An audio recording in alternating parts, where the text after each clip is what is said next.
샬롬 로중 읽어주는 제입니다. 8월 26일 월요일 로중입니다.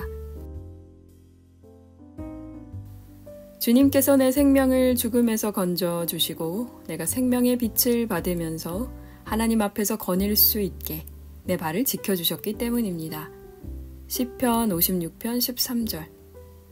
예수께서 아이의 손을 잡으시고 말씀하셨다. 달리다굼. 이는 번역하면 소녀야 내가 내게 말한다. 일어나거라 하는 말이다. 그러자 소녀는 곧 일어나서 걸어 다녔다. 마가복음 5장 41절 42절. 하나님께 감사드리는 하루 보내세요. 샬롬 하울람.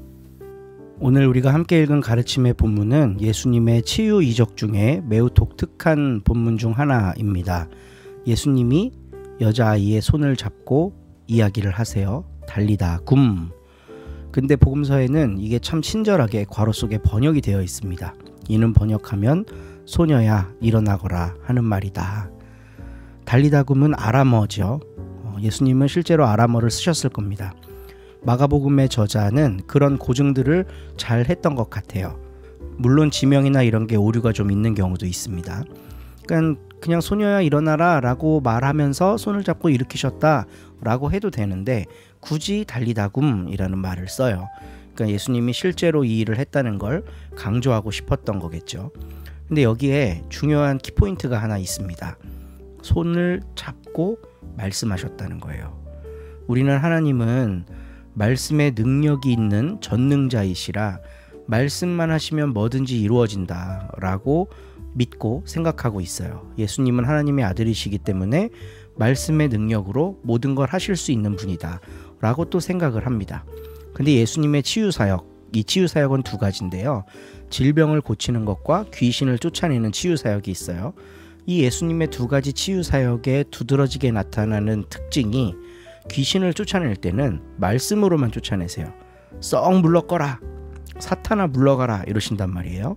근데 질병을 치유하실 땐 만져요.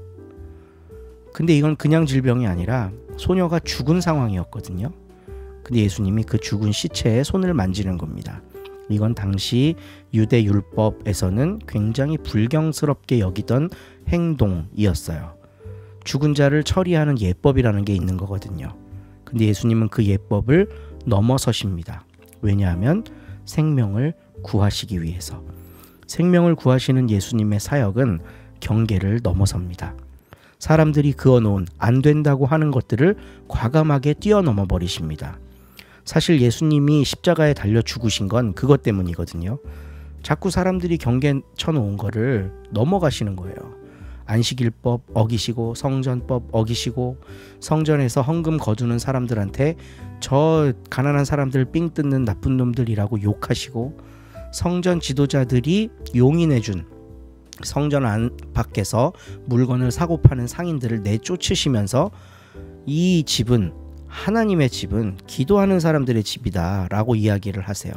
물론 예수님의 말씀이 성경적으로 옳지만 당시 성전 지도자들이 쳐놓은 경계를 예수님이 넘어서시는 겁니다.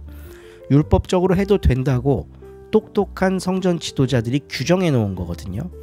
근데 그 규정이 잘못됐다고 예수님이 지금 얘기하는 거잖아요. 그러니까 사람들이 쳐놓은 경계들을 넘어서신 우리 예수님. 그걸 넘어서시면서 예수님은 생명을 구하셨습니다. 생명을 구하는 게 우선이냐, 경계를 지키는 게 우선이냐. 예수님은 거기에서 과감하게 생명을 선택하셨습니다.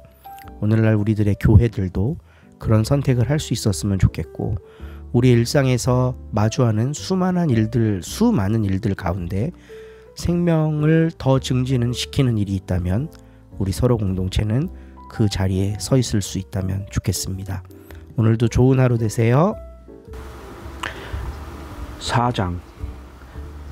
하느님께서 당신의 안식처에 들어가게 해주시겠다는 약속이 살아있으니 여러분 가운데 그 기회를 놓쳐버렸다고 생각하는 사람이 있어서는 안 되겠습니다.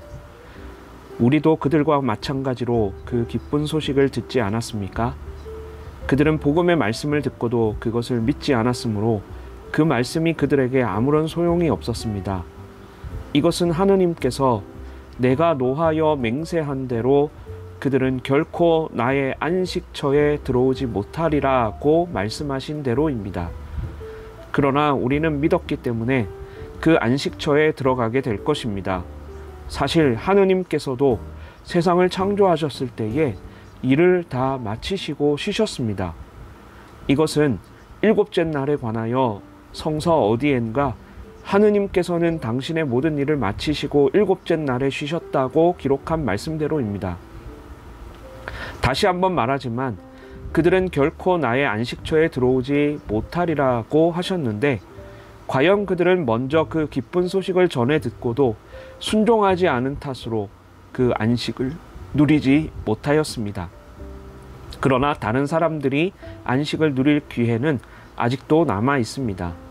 그래서 하느님께서는 오늘이라는 날을 다시 정하시고 오랜 세월이 지난 뒤에 앞서 인용한 대로 다윗을 시켜 너희가 오늘 하느님의 음성을 듣거든 완악한 마음을 품지 마라 하고 말씀하신 것입니다. 여호수아가 그들에게 안식을 주었다면 그 뒤에 하느님께서 또 다른 날이 있었으리라고 말씀하시지는 않았을 것입니다. 그러므로 하느님의 백성에게는 아직도 참 안식이 그대로 남아 있는 것입니다. 하느님께서 당신의 일을 마치고 쉬신 것처럼 하느님의 안식처에 들어간 이도 그의 일손을 멈추고 쉬는 것입니다. 그러니 우리도 그 안식을 누리도록 힘써야겠습니다. 옛사람들처럼 순종하지 않다가 낭패를 보아서야 되겠습니까? 하느님의 말씀은 살아있고 힘이 있으며 어떤 쌍날 칼보다도 더 날카롭습니다. 그래서 사람의 마음을 꿰뚫어 영혼과 정신을 갈라놓고 관절과 골수를 쪼개어 그 마음속에 품은 생각과 속셈을 드러냅니다. 피조물 치고 하느님 앞에 드러나지 않는 것은 없습니다. 하느님 눈앞에는 모든 것이 다 벌거숭이로 드러나게 마련입니다. 언젠가는 우리도 그분 앞에서 심판을 받아야 합니다. 우리에게는 하늘로 올라가신 위대한 대사제이시며 하느님의 아들이신 예수가 계십니다. 그러므로 우리는 그분에 대한 신앙을 굳게 지킵시다. 우리의 사제는 연약한 우리의 사정을 몰라주시는 분이 아니라 우리와 마찬가지로 모든 일에 유혹을 받으신 분입니다. 그러나 죄는 짓지 않으셨습니다. 그러므로 용기를 내어 하느님의 은총의 옥자로 가까이 나아갑시다. 그러면 우리는 하느님의 자비와 은총을 받아서 필요한 때에 도움을 받게 될 것입니다. 아멘.